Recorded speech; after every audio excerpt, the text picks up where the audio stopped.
하나님이여, 주께서 우리 조상들의 날 곧 옛날에 행하신 일을 그들이 우리에게 일러주매 우리가 우리 귀로 들었나이다. 주께서 주의 손으로 뭇 백성을 내쫓으시고 우리 조상들을 이 땅에 뿌리 박게 하시며 주께서 다른 민족들을 고달프게 하시고 우리 조상들은 번성하게 하셨나이다. 그들이 자기 칼로 땅을 얻어 차지함이 아니요 그들의 팔이 그들을 구원함도 아니라 오직 주의 오른손과 주의 팔과 주의 얼굴의 빛으로 하셨으니 주께서 그들을 기뻐하신 까닭이니이다. 하나님이여, 주는 나의 왕이시니 야곱에게 구원을 베푸소서. 우리가 주를 의지하여 우리 대적을 누르고 우리를 치러 일어나는 자를 주의 이름으로 밟으리이다. 나는 내 활을 의지하지 아니할 것이라 내 칼이 나를 구원하지 못하리이다.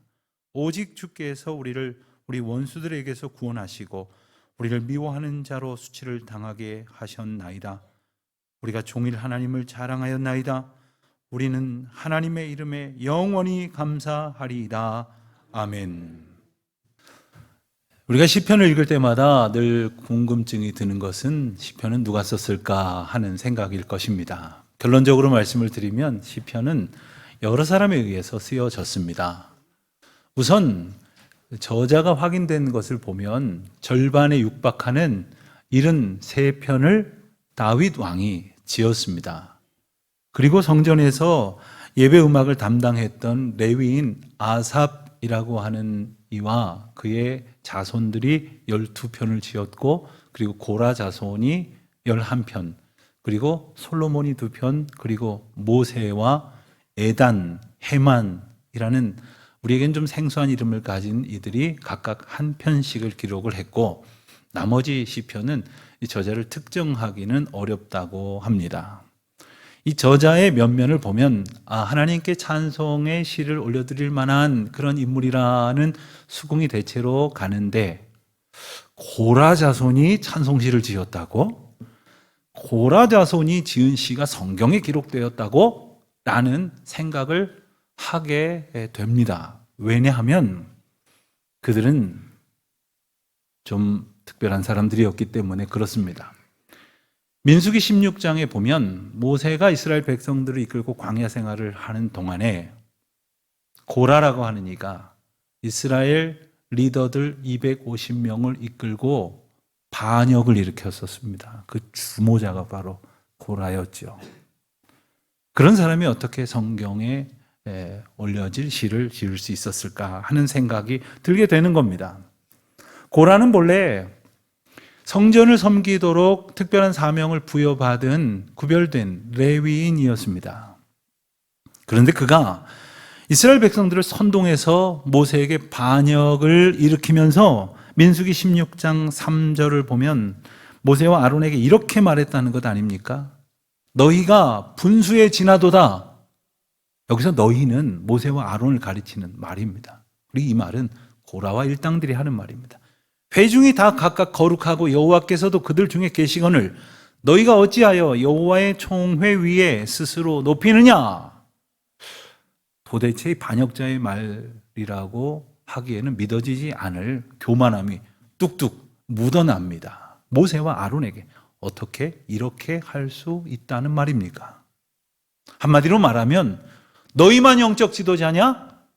나도 대단한 사람이다. 그러니 그 영적 본세 나눠 갖자. 이런 말쯤 되겠습니다. 모세는 그들의 거친 도발을 듣고 하나님 앞에 엎드렸습니다. 그리고 난 뒤에 그들에게 이렇게 말했습니다. 좋다. 내일 아침에 너희들이 하나님 앞에 제사 지낼 때 쓰는 향로를 각각 가지고 여호와 앞으로 나와라. 그렇다면 하나님께서 누가 거룩하고 구별된 백성인지를 나타내 보이실 것이다. 이렇게 이야기를 합니다. 그리고는 그들에게 분명히 지적하고 책망을 하기를 당신들은 하나님께로부터 너무나 소중한 사명을 받았는데 그렇다면 이 일이 별것 아니란 말이냐? 그들을 엄중히 꾸짖고 책망하였습니다. 고라와 그의 일당들은 각각 자기의 향로를 가지고 회막 앞으로 나왔습니다. 바로 그때 땅이 갈라지면서 고라와 그를 따르던 250 50명을 그대로 삼켜버렸습니다. 그리고 그들이 가지고 온 향로마다 불이 일어나서 그들을 모두 불살르는 엄청난 심판이 임했던 겁니다. 그게 끝이 아니었습니다. 그 이튿날 그 소식을 들은 어떤 사람들이 또 모세와 아론을 향해 쳐들어왔습니다. 고라와 그의 일당들이 불로 심판을 받은 것은 모두에게 주신 하나님의 엄중한 메시지임에도 불구하고 그들은 우리 동족을 당신들이 죽였다고 또 모세와 아론을 치려고 달려들었습니다. 그때 여호와께서 진노하셔서 내가 순식간에 그들을 멸하리라 엄히 명하신 뒤에 그들 가운데에 극한 전염병이 돌면서 아론이 그들 위한 속죄의 제사를 지낼 때까지 그 짧은 시간 동안 무려 14,700명이 목숨을 잃는 참혹한 심판의 사건이 이스라엘 백성들 가운데에 있었던 겁니다. 고라와 그의 가문이 중심이 된 이 반역 사건은 말할 것도 없이 이스라엘 공동체 가운데 아주 중요한 교훈이 되었습니다. 그런데 궁금하지 않으십니까? 그럼 고라의 집안에는 아무도 살아남지 못하고 다 멸족되었는가? 놀랍게도 그 와중에도 살아남은 사람들이 있었습니다. 그러나 생각해 보면 아마 그들은 살아도 사는 것이 아니었을 것입니다. 함께 참혹한 죽음을 당해야 마땅했던 것은 이스라엘 백성들의 공동체는 운명 공동체였습니다. 그리고 그 공동체는 공동 책임을 가지고 있었기 때문에 그들은 죽어 마땅했지만 그럼에도 불구하고 그들은 살아남았습니다. 문제는 과연 그들이 제대로 살아갈 수 있었을까 하는 거죠. 고라의 집안만의 문제는 아니었습니다. 남은 이스라엘 모든 백성들 또한 그 고라의 자손들과 어떤 식으로든지 엮여서는 반역자의 무리로 취급될 것을 두려워해서 그들과 애써 거리를 두어야만 했습니다. 그러한 당시의 분위기가 읽혀질 만한 하나의 에피소드가 민수기 27장에 나옵니다. 슬로브앗이라고 하는 므낫세 지파의 한 남자는 딸을 5 두었는데 그만 그가 광야에서 죽고 맙니다. 그런데 아들이 없던 까닭에 그 집안의 유산이 딸들에게 남겨지질 못하게 되었습니다. 그러자 그 딸들이 모세와 지도자들 그리고 백성들 앞에 나와서 간절히 호소를 합니다. 왜냐하면 아들이 없는 까닭에 유산을 못 받는 것은 물론이고 아예 그 가문에서 이름이 완전히 지워질 위기에 놓였기 때문입니다. 그들은 사람들 앞에서 이렇게 호소를 했습니다. 민수기 27장 3절 말씀을 제가 표준 세번역으로 한번 읽어보겠습니다. 우리의 아버지는 광야에서 돌아가셨습니다. 그러나 주를 거역하여 모였던 고라의 무리 속에 끼지는 않으셨습니다. 아버지께서는 다만 자신의 죄로 돌아가셨습니다. 아마 그들이 자연사가 아니었던 아버지 슬로브앗의 죽음이 뭔가 잘못된 것은 인정을 하지만 고라 일당과 한 무리는 아니었다고 해서 항변을 할 수밖에 없는 분위기가 읽혀지십니까? 그러니 정작 고라와 그의 후손들은 얼마나 살아가기가 힘들었겠습니까? 그 자세한 이야기를 성경에서 찾아보기는 어렵지만 역대기, 즉 역대상, 역대하의 기록을 보면 그 고라의 자손들은 레위인이었기 때문에 본래 성전을 섬기던 일들을 했었지요. 그러나 그 반역으로 말미암아 죽임을 당해야 했지만 그들은 성전의 문지기라든가 혹은 성전에서 요리를 담당하는 그러한 일들을 비롯해서 여러 가지 허드렛 일을 맡아서 여전히 성전을 섬기며 살아갔다는 것을 알게 됩니다. 여러분 한번 생각해 보세요. 이스라엘 공동체로부터 버림받아야 마땅하고 그리고 아예 멸족을 당해도 정말 할 말이 없는 반역자의 후손들임에도 불구하고 하나님께서 그들을 살게 하셨습니다. 뿐만 아니라 이전처럼 성전과 신앙 공동체를 섬기게 되었으니 그들이 가지게 된 그 감격과 은혜를 깨닫는 기쁨은 얼마나 컸겠습니까? 제가 신학교 다닐 때 한 전도사님이 날마다 정말 싱글벙글 찬송과 기쁨 속에서 학교 생활을 하는 것을 보았습니다. 신학교에 와서 목사로 훈련되는 것이 참 기쁜 모양이더구나 하는 생각을 하긴 했지만 그에게 구체적인 사연이 있다는 것은 한참이 지나서 알게 되었습니다. 이분은 지방에 꽤 유복한 가정의 출신이었는데 그 지역에서는 그 집안의 영향력이 하도 커서 그 집안의 눈밖에 나면 장사도 할 수 없고 농사도 지을 수 없는 그러한 집안이었다고 합니다. 그런데 그 마을에 복음이 들어오고 교회가 세워졌습니다. 예수 믿는 사람들이 생겨났습니다. 그랬더니 이 집안에서 예수 믿는 사람들을 앞장서서 미워하고 박해를 했다는 거죠. 그에게는 일도 주지 아니하고 그에게는 밭도 내어주지를 아니했습니다. 그러다 그 아버지가, 제가 말씀드린 그 전도사님의 아버지는 급기야는 그 마을에서 아주 부흥하던, 가장 크게 부흥하던 교회에 불을 질러서 그 교회를 정말 힘들게 만드는 죄를 지었음에도 불구하고 무사했더라는 거예요. 그런데 그 집의 아들이, 그 가문의 후손이 목사가 되기 위해서 신학교를 왔으니, 예수님의 부르심을 깨닫고 주의 종이 되기로 헌신했으니 말 못할 감격이 얼마나 컸겠습니까? 차마 말도 못하고 한참이 지나서야, 여러 해가 지나서야 그 이야기를 하면서 보여줬던 그 얼굴의 감격을 지금도 저는 잊을 수가 없습니다. 여러분은 어떤 은혜를 간직하면서 혹시 살아가십니까? 우리의 지난날 속에 크고 작은 감격과 은혜가 있을 터인데 우리는 그것을 어떻게 간직하며 살아가고 있을까요? 오늘 우리가 읽은 본문을 보면 유독 많이 반복되어 등장하는 단어가 하나 있습니다. 바로 우리라는 단어입니다. 8절을 읽는 동안 무려 14번이나 등장을 합니다. 여러 나라의 언어를 연구하는 분들의 말씀에 따르면 우리가 쓰는 우리말에는 우리라는 단어가 참 많이 등장을 한다고 합니다. 저도 잠깐 사이에 여러 번 반복했죠. 우리가 쓰는 우리말에는 우리라는 단어가 많이 등장한다. 얼마나 많이 사용을 하느냐 하면 전혀 상관없는 사람하고 얘기하면서 우리 아들이, 우리 딸이, 여기까지는 괜찮은데 우리 남편이, 우리 마누라가, 내 남편, 내 마누라지 왜 우리 남편, 우리 마누라 합니까? 그런데 우리가 그렇게 많이 사용한다는 것이죠. 물론 우리라는 표현은 궁극적으로는 참 좋은 표현입니다. 서로를 묶어주는 아주 뜻깊은 단어라 할 수 있겠습니다. 그렇지만 오늘 우리가 읽은 본문에 나오는 우리는 조금 다른 느낌을 준다고 하겠습니다.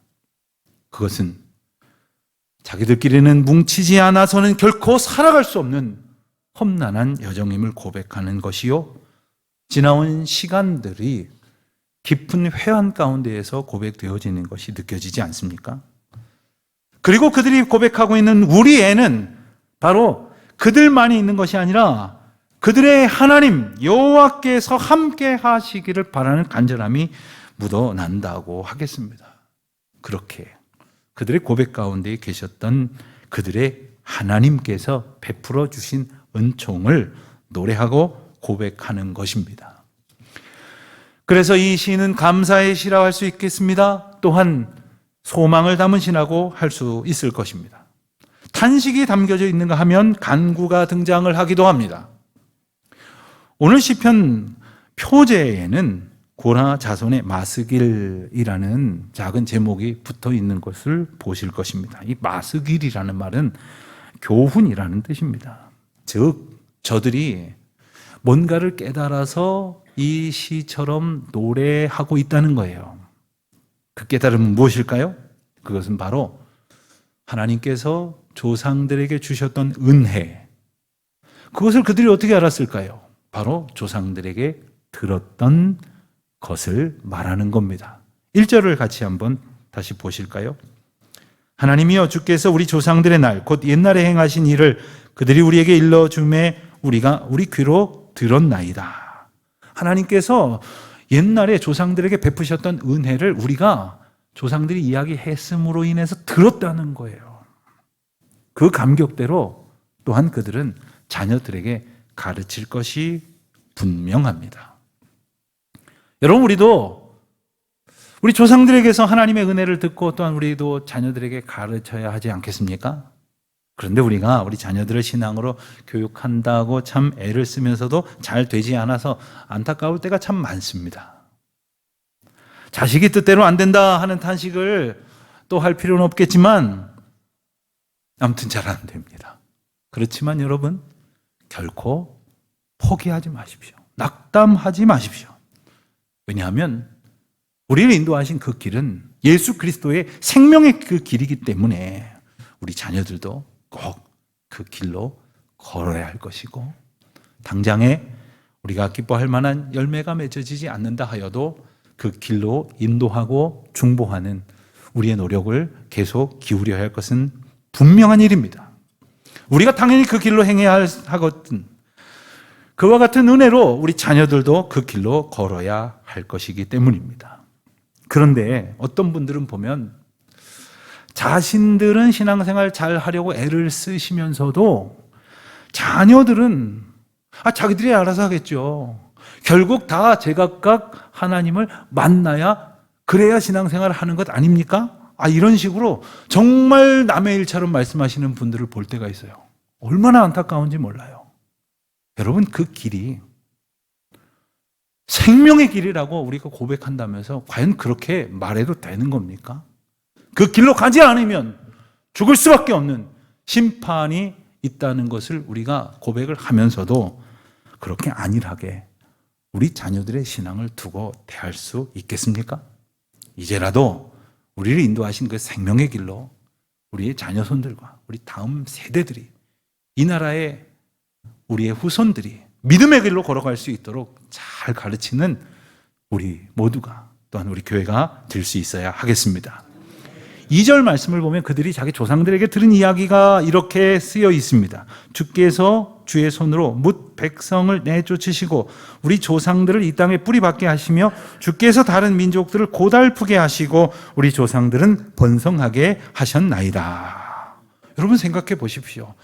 쫓겨날 사람은 바로 난데, 죽임을 당해야 할 이들은 바로 우리인데, 주님께서는 우리를 이 생명의 땅에 뿌리 내리게 하시고, 그리고 주님을 거역했던 사람들은 아예 뿌리채 뽑아내셨다는 말입니다. 그들이 이스라엘 백성들을 괴롭히지 못하게 하시려고 우리를 눈동자와 같이 지켜주셨다는 것 아닙니까? 그리고 마침내 번성하게 하셨다는 거예요. 아마 오늘 이 말씀을 들으면서도 우리 가운데, 그렇지, 나의 인생을, 우리 가정을, 우리 집안을 이렇게 지켜주셨지 하는 고백을 드리는 분들이 많이 계실 것입니다. 이스라엘 백성들은 이 이야기를 무슨 말인지 못 알아듣더라도 고라 자손들만큼은 분명히 알고 있었을 것입니다. 죽을 죄를 저지른 부족이었다는 그 씻을 수 없는 오명으로 정말 누구한테 어느 날 맞아 죽어도 할 말 없는 인생이었지만, 이렇듯 주님께서 생명의 땅에 살아갈 수 있도록 도와주셨다니 생각할수록 놀라운 것 아닙니까? 떠올릴수록 하나님의 은총이 너무나 큰 것을 고백하지 않을 수 없을 것입니다. 자, 그런데 도대체 하나님은 왜 그토록 이들을 사랑하셨을까요? 왜 그들을 이렇게 은혜 가운데에 지켜주셨을까요? 3절 하반절 말씀을 보겠습니다. 주께서 그들을 기뻐하신 까닭이니이다. 주께서 그들을 기뻐하신 까닭이니이다. 주님께서 기뻐하셨다는 이 단어는 성경 다른 곳에서는 대부분 사랑하다라는 말로 번역이 되었습니다. 그렇습니다. 하나님께서 그들을 사랑하셨기 때문에, 그들을 보기만 해도, 생각만 해도 기뻐하셨기 때문에. 물론 그들이 기뻐하실 만한 일을 뭘 했겠습니까? 그들이 사랑스러운 일을 뭘 했겠습니까? 주님이 기뻐하시고 사랑해 주실 만한 일은커녕 하나님께서 택하여 세우신 모세와 아론 앞에 반역을 행했으니 하나님 앞에 항명한 것이 아닙니까? 그럼에도 불구하고 하나님께서는 그들을 사랑하셨다는 거예요. 그들을 기뻐하셨다는 것입니다. 그 기쁨을 가진 사람들은 이제 하나님을 왕으로 고백하기 시작을 합니다. 바로 하나님께서 나의 왕이 되시고 나의 주관자가 되신다는 것이죠. 여러분, 왕으로 고백한다는 것은 어떤 의미가 있을까요? 내가 누군가를 왕으로 고백하는 순간 나는 절대 주권자이신 그분의 완전히 속한 백성이 된다는 것을 깨달으십니까? 왕은 그런 존재입니다. 왕은 우리의 주권자가 되는 것이고 우리는 왕의 소유물이 되는 것이에요. 이건 굴복이 아닙니다. 왜냐하면 그의 소유가 되는 순간 그 어떤 것으로도 대항할 수 없는 놀라운 능력으로 우리를 지키시고 보호하시고 안전케 하실 것이기 때문입니다. 물론 이 말에 우리가 크게 감동하지 못하는 것은 우리가 왕정시대를 살지 않기 때문일 수도 있고 또 왕이라고 해봐야 우리가 사극 같은 데를 보면 때로는 왕이 반역을 당해서 쫓겨나기도 하고 심지어는 독살을 당해서 이렇게 살해되기도 하고 그리고는 허수아비 같이 아무 힘도 없는 그런 왕의 모습도 그려지기 때문에 그렇게 생각할 수도 있지만 성경에 그와 같은 절대 주권의 의미를 왕으로서 고백하는 이유는 인류 역사상 인생들이 생각할 수 있는 가장 크고 가장 놀라운 능력을 가진 대상을 표현할 길이 다른 단어가 없기 때문일 것입니다. 그렇습니다. 주님은 우리에게 그와 같은 분이십니다. 이렇듯 우리가 하나님의 전적인 은혜를 경험하고 그래서 내가 하나님의 온전하게 하시는 은혜 안에 거하고 그분 안에서 보호하심을 받는다고 기뻐하는 자녀들은 어떻게 살아가야 하겠습니까? 바로 오직 하나님께만 감사하고 오직 하나님만을 기뻐하는 삶을 살아가게 되는 것이죠. 이것이 바로 하나님의 은혜를 깨달은 신앙인의 모습일 것입니다. 혹시 내 모습 가운데 그런 모습이 나타나지 않는 것 같다면 나는 은혜 앞에 온전히 감사하지 못하고 있는 것이라고 이해하시면 될 것이겠습니다. 그들은 고백하지 않습니까? 나의 그리고 우리의 지난날의 모든 승리는 나의 힘으로 된 것이 아니라 전적인 하나님의 도우심이었다. 그것을 깨닫는다면 어떻게 감사가 없겠습니까? 그것을 인정한다면 어떻게 하나님을 찬송하지 않을 수 있겠습니까? 그들의 조상들이 고백하면서 후손들에게 가르쳐줬고 지금 그와 같은 고백으로 후손들도 노래하고 있는 것 아닙니까? 사랑하는 성도 여러분, 여러분들은 어떤 고백을 들으면서 살아오셨습니까? 그리고 또 이제 어떤 고백을 전하시며 살아가고 계십니까?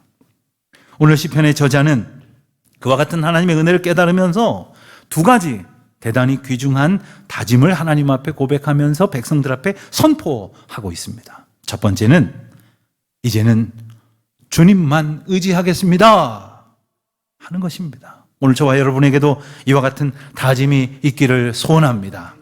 6절을 한번 볼까요? 나는 내 활을 의지하지 아니할 것이라 내 칼이 나를 구원하지 못하리이다. 하나 묻겠습니다.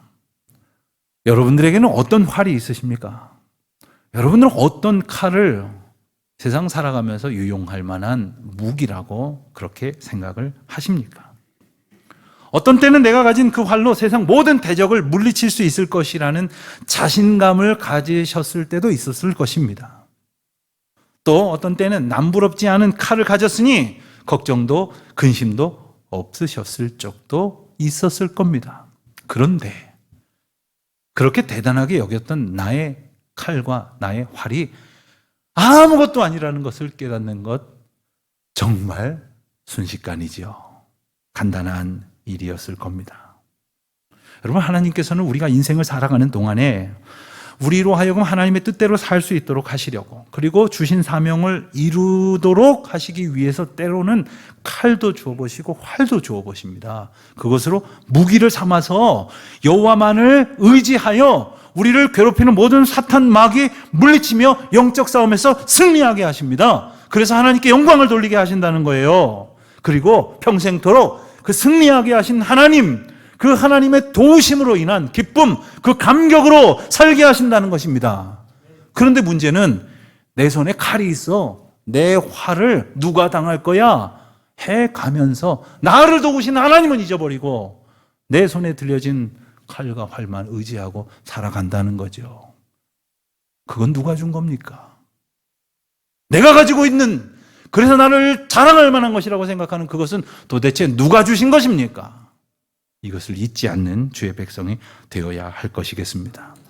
두 번째로 다짐합니다. 오직 하나님만 자랑하기로, 오직 하나님께만 감사하는 신앙으로 살기로 다짐을 합니다. 사랑하는 성도 여러분, 주님이 하셨다면서요.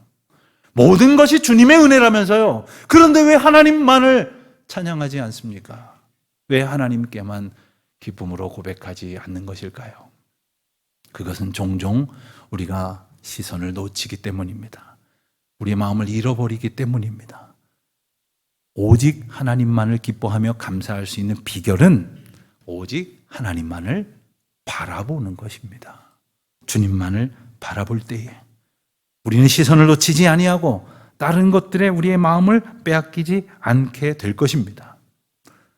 오늘 이 시편 저자의 고백은 지금 이 순간만을 특정하는 것이 아닙니다. 지난날도 그와 같은 은혜가 있었다는 것은 그 은혜가 지금도 뿐만 아니라 이제도 오직 주의 인도하심 가운데 살게 될 것임을 소망하는 것이 되어지는 것이죠. 이것이 바로 약속입니다.